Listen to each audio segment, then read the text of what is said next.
Please be nice to me because I'm about to share something real with you. I got some labs back recently and I am definitely disappointed. The worst part is I have been working so hard at this. I don't just tell you what to do. I eat less than 20 carbs a day. I use a sauna. I fast every week. I eat sardines. I don't do this because it's fun. I do it because it's the best health and brain health for me too. I often order bone density scans for my patients with osteoporosis. And when we were at KetoCon, I had my whole team do this same scan while there. It's called a Dexa scan, and it tells you the exact same information as the one that I was ordering in the clinic, but it really breaks it down into much more easy to read information on how much body fat do you have, how much muscle mass do you have, and how dense are your bones. I'll admit I was disappointed with my results last year. No, I did not get terrible results, but I didn't get perfect results either, which might give you a little insight into my personality. Here's what my Dexa results were. And the Dexa machine doesn't lie like I did when the guy asked me how much I weighed and I said 125 pounds when I really weighed 139 pounds. For context, here is a chart that shows the healthy body fat percentages for age and gender. I'm 52, so in this age range for women, the 23 to 33 is considered normal body fat percentage. And yes, I'm in the healthy range, but I really thought it would be better.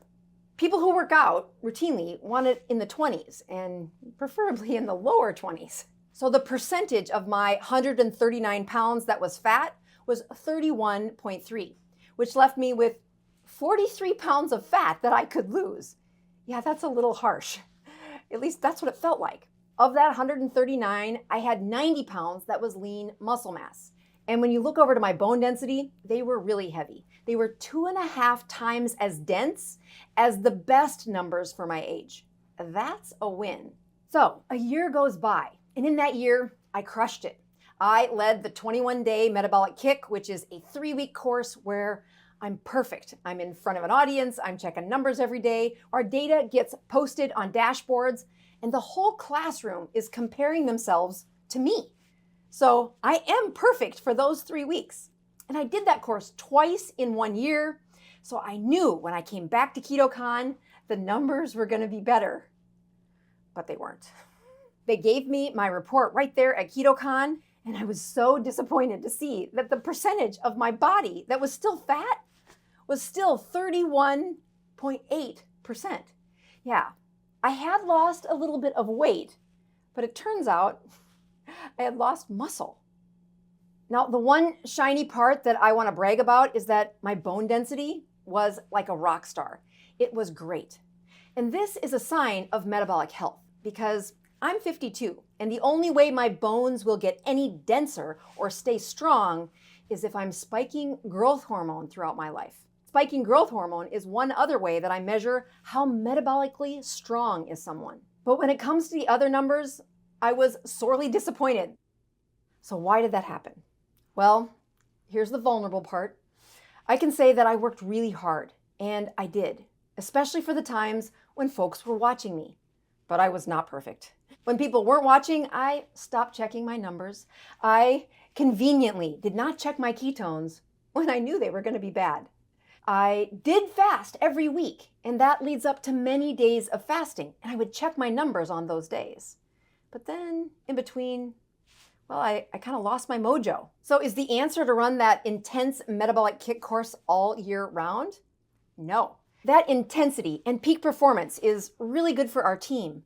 But when we are trying to teach a classroom of people to have ownership over their health, we need to transfer the ownership of your progress back to you.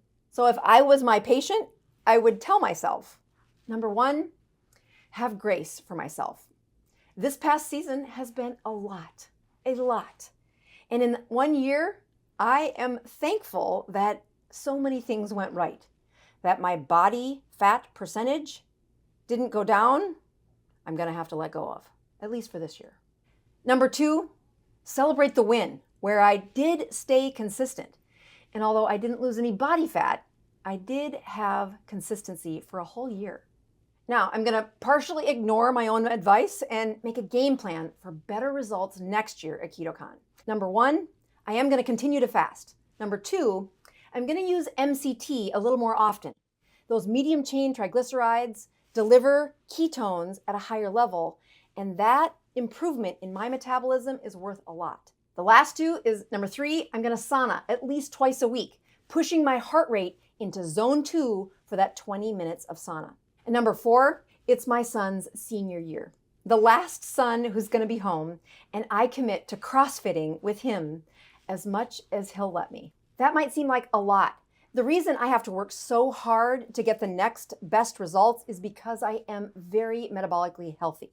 You know how when you're overweight and out of shape, it only takes walking up the stairs a couple of times before you lose weight and feel a little better. But once you've been active, you now need to take it up to the next level. Doing all those things on the list is what it takes for my advanced metabolism to push up to the next level. So my favorite part of the year, that 21-day metabolic kick, yeah, it's right around the corner. And if you want to see how I level it up, join the class. Take your health to the next level in the classroom. I'll see you there.